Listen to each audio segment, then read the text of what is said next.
just sort of moving on through having then recruited somebody, and we've selected the person we want. We've told them that they've got the job. The next thing would be we'd look to provide them with the documentation for their position, and obviously just put T and C's apply, because as we know they always do. And essentially we have to have terms and conditions. We need to have terms and conditions of employment. It is a legally binding document. A business signs it, we sign it as employees to agree to our understanding of the deal and also our side of the deal as well. It's absolutely essential for all that sort of making sure that everybody's on the same page and aware of what the actual role is. And of course it's a formality. But a lot of what you might find to kind of moving through your career is a lot of companies like to have these terms and conditions that are 15 pages long, have got lots and lots of subsections, go into detail about policies, talk about uniform, just go on and on about lots and lots of things. And actually there are only really some key essentials that need to go into terms and conditions of employment, because actually who is going to sit and read 16 pages of a terms and conditions document when they've just got a new job? Not many. So what we want to do is we want to draw attention to the really key elements, and then also there's some formalities and some necessary things that we do just need to kind of put in there as a bit of an FYI.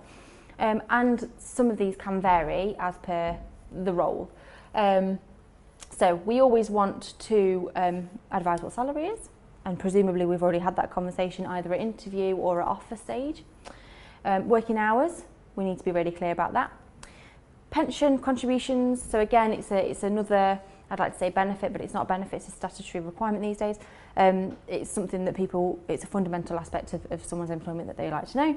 How many holidays they get, so again that is a statutory requirement, 20 days per year, but company may offer more.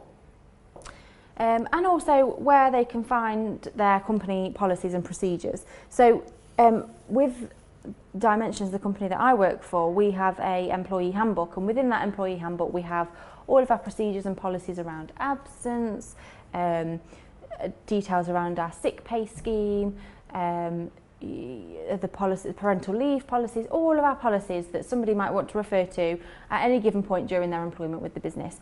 They're not things that need to go into a contract of employment. So that is probably the best sort of way of doing it. I kind of centrally storing policies and procedures. I'm just referencing it in the employment contract.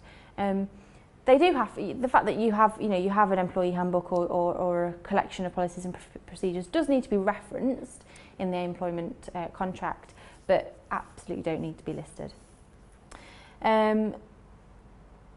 It's also important to state terms in terms of notice periods. So if you are going to expect that somebody works a 3-month notice period, you need to make that known. If you don't reference notice period in a contract of employment, statutory notice period applies on both sides. So with regards to what the business must give the employee and what the employee must give the employer. I've seen contracts of employment where company history and company missions and visions that have been put in contracts of employment, it's not necessary for that sort of thing. And I think actually that can take away it can affect the branding of the business and can take away the eye from any induction process that you've got, where you might introduce somebody to those sorts of documents and pieces of company information.